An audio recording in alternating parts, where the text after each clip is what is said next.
Meet David and Karen. He is a 44-year-old project manager making $95,000. She works in HR and makes $72,000. Together, they bring home a combined household income of $167,000 every single year.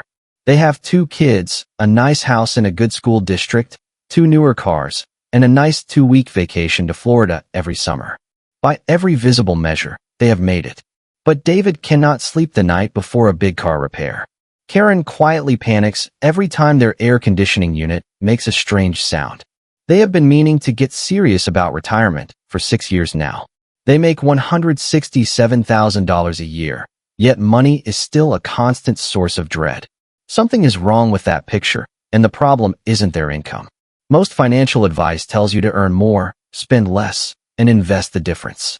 That is not wrong, but it is wildly incomplete. It treats wealth like a simple number on a spreadsheet. In reality, wealth is something you actually feel in your daily life, or something you don't. In this video, I am going to walk you through 4 distinct levels of wealth. These levels have absolutely nothing to do with your tax bracket. Instead, they have everything to do with how much worry your money has quietly eliminated from your life.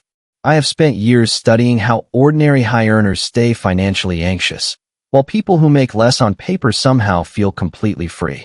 Once you see these 4 levels laid out, you will immediately know which one you are on and exactly what it takes to move to the next one. Subscribe if you want the kind of financial clarity they don't teach in any normal budgeting course.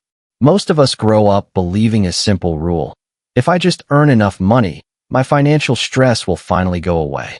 It makes perfect sense to think this way. More income should naturally mean more safety. When you have a bigger shovel to dig your way out of trouble, you assume the ground underneath you will feel solid. But there is a major crack in this logic. Studies consistently show that financial anxiety does not magically disappear just because your salary goes up. Once you earn enough to cover your basic needs, a higher income does not actually guarantee peace of mind. Think back to David and Karen. They are comfortably in the top 20% of household earners in the United States. Yet, they still flinch and panic at the thought of a surprise $1,200 car repair bill. They make more than 80% of the country, but they feel just as stuck as someone living paycheck to paycheck. The truth is, it is not that they do not earn enough. It is that their money has not actually bought them out of any category of problem yet. To understand why this happens, we need to look at a concept called the problem floor. This is the collection of financial emergencies and daily obligations that still have the power to disrupt your life on any given Tuesday. To put it simply, your problem floor is the full list of things that can still break your week, ruin your sleep, or strain your marriage if they go wrong. Most people never take the time to map this out. They manage their money like a simple flow, watching income come in and expenses go out. They focus entirely on paying the bills month by month, without ever asking a much more important question: which actual problems have I permanently moved off the table? This is the big secret to real wealth. The 4 wealth levels we are going to discuss are simply 4 different problem floors. As you move up from one level to the next, you are not just growing your bank account. Each new level buys you out of a completely different category of daily disruption. To see how this works, imagine buying a house with a leaky basement. Every single time it rains heavily, your weekend is completely ruined. You spend your free time moving heavy boxes, running loud wet-dry vacuums, and calling plumbers for expensive repair quotes that you cannot afford. Over time, you adapt to the situation.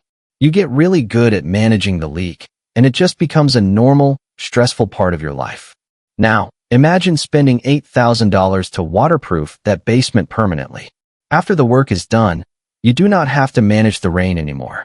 Heavy rain just happens outside, while your basement stays perfectly dry and your weekend stays entirely yours. That $8,000 is gone from your bank account now, so it does not show up as growth on any wealth chart. However, spending that money fundamentally changed the day-to-day texture of your life. That is exactly what moving between wealth levels actually feels like. It is not about chasing a bigger number. Instead, it is about a specific category of problem simply losing its power over you. We will come back to this basement analogy because each wealth level is essentially waterproofing one more room in your financial house until the storms outside cannot hurt you anymore. Let us walk through the 4 levels of wealth with specific numbers. Level 1 is the emergency floor, which requires between $15,000 and $22,000 in cash.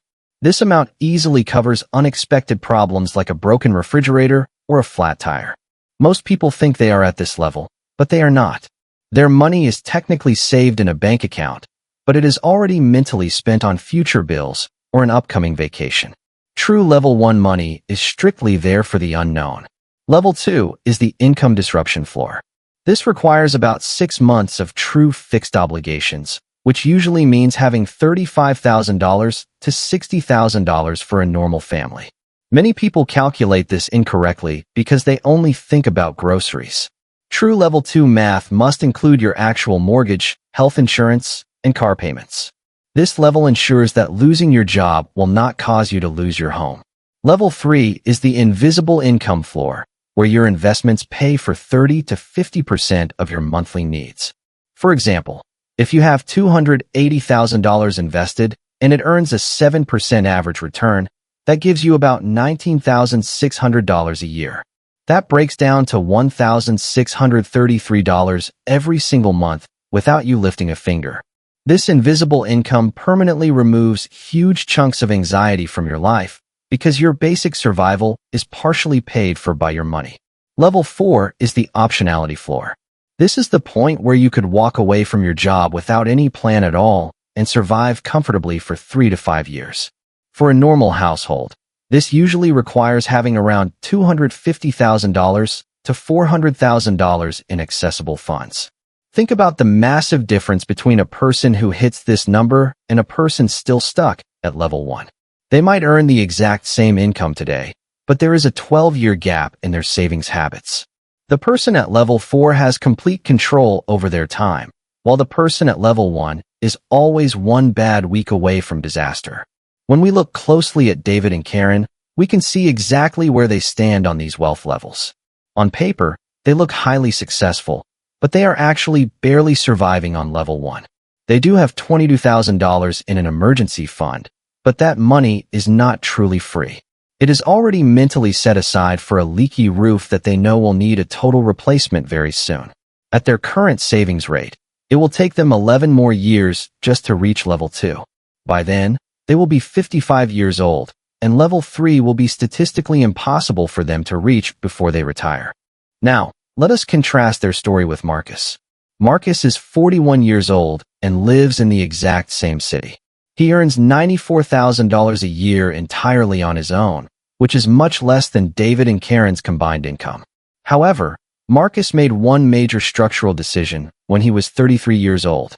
He set up his accounts to automatically put 22% of his total income straight into low-cost index funds, and he never changed that rule. By the time Marcus reaches age 55, his financial reality will look completely different. Even though he lives in the same city and enjoys a similar everyday lifestyle, he will be standing on a completely different problem floor.